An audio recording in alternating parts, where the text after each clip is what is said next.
Hello everybody. இப்போ Sunday afternoon கிளினிக்கில் இருக்கிற எல்லா பேஷண்ட்ஸையும் பார்த்தாச்சு.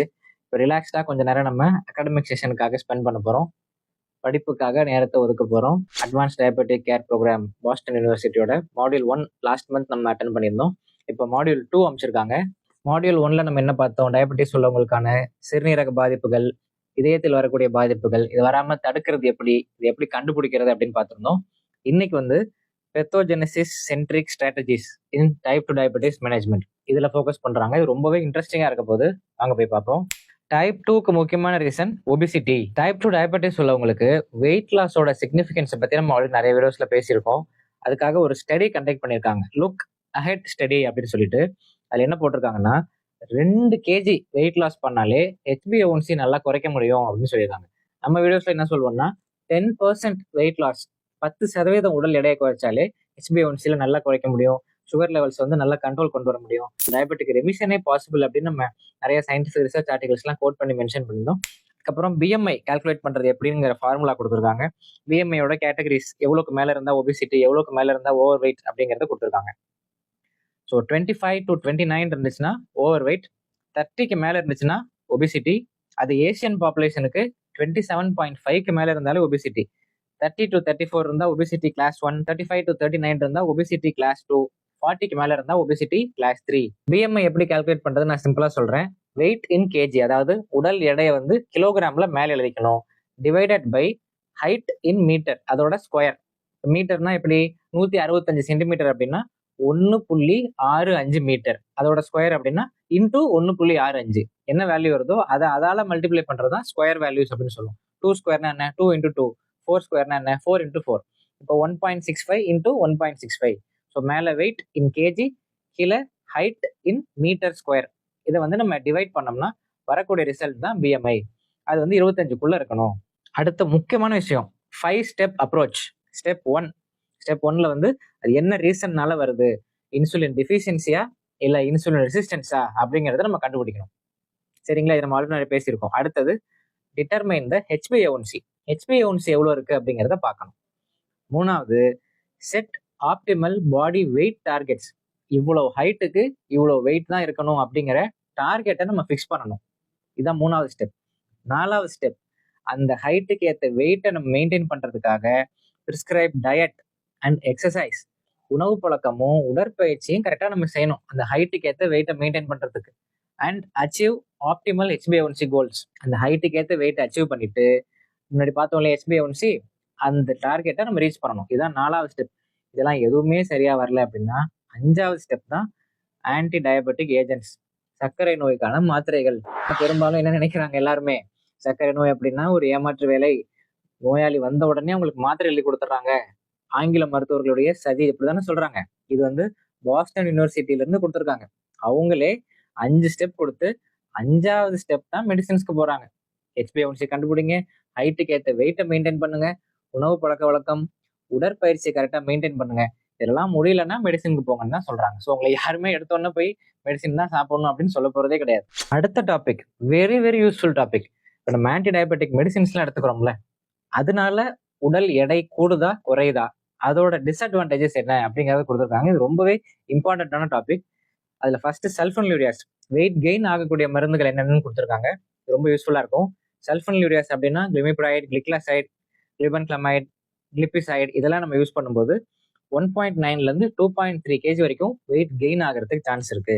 அதே மாதிரி பயோக்ளிட்டசோன் தான் எனக்கு தெரிஞ்சு ரொம்ப வெயிட் கெயின் காஸ் பண்ணக்கூடிய ஒரு மருந்து. 2.3 4.2 kg வரைக்கும் வெயிட் கெயின் ஆகுது பயோக்ளிட்டசோன் யூஸ் பண்ணும்போது. அடுத்தது இன்சுலின் போட்டோம்னா 1.5 to 5.75 kg. ஸோ டேப்லெட்ஸை விட இன்சுலின் யூஸ் பண்றவங்களுக்கு தான் வெயிட் கெயின் அதிகமா இருக்கும். அடுத்தது வெயிட் நியூட்ரல், வில்டாக்லிப்டின், சிட்டாக்லிப்டின், லினாக்லிப்டின், இந்த மாதிரி DTP4 இன்ஹிபிட்டர்ஸ் பத்தி நம்ம ஆல்ரெடி டிஸ்கஸ் பண்ணிருக்கோம் இல்லையா. இதோட வெயிட் பாத்தீங்கன்னா வெயிட் கெயின் எவ்வளவுன்னு பார்த்தா 0.09 1.1 kg, ரொம்ப ரொம்ப மினிமல்.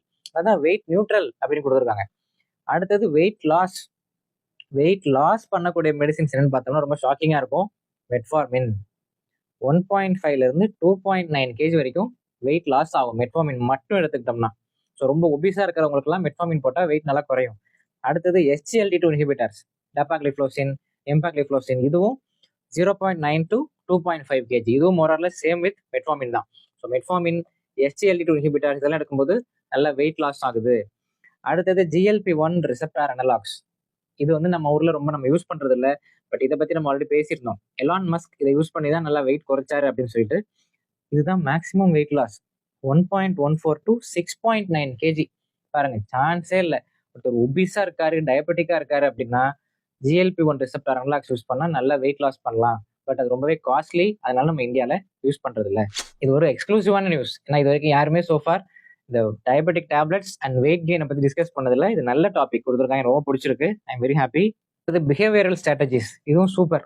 மெடிசின்ஸ் நம்ம கொடுத்துட்றோம், ஓகே. மெடிசின்ஸ் இல்லாம வேற என்னெல்லாம் பண்ணலாம்? Positive health behaviours to improve health outcomes இது கொடுத்துருக்காங்க. இது சூப்பரா இருக்கு பாருங்க. பிரேக்கிங் அப். பிரேக்கிங் அப்னா என்ன? நமக்கு தெரிஞ்சு பிரேக்கப்னா அதானே? No no no. இவங்க சொல்ற பிரேக்கிங் அப் என்னன்னா, 30 நிமிஷம் நம்ம உட்காந்து வேலை செய்யறோம் அப்படின்னா 30 நிமிஷத்துக்கு அப்புறம் பிரேக்கப் பண்ணிடணுமா.